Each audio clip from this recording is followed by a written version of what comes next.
Welcome to Luca and Miguel. Enjoy the video. You begin by confirming prerequisites.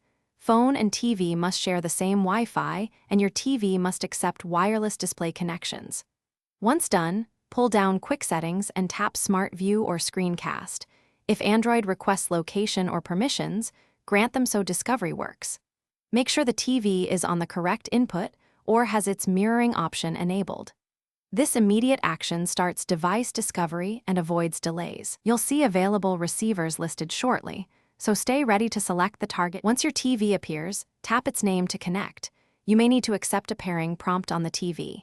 You want to optimize before heavy use, so rotate the phone to the desired orientation and set volume levels on both devices. Close background apps or streaming downloads to free CPU and reduce stutter. If available, enable high-quality mirroring or adjust TV resolution settings to match your phone. These steps improve frame rate and clarity, so streaming, presentations, or games run smoothly once mirrored. To finish, stop casting from Quick Settings by tapping Smart View again or select Disconnect on the TV. This cleanly ends the session. If connection fails, reboot both devices, then confirm they are on the same Wi-Fi band. Mixing too. 4 and 5 GHz can block discovery.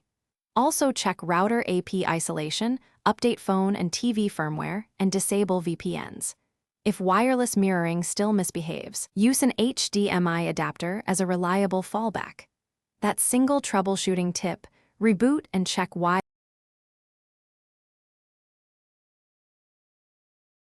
Thanks for watching and please subscribe. It's the best investment you'll ever make.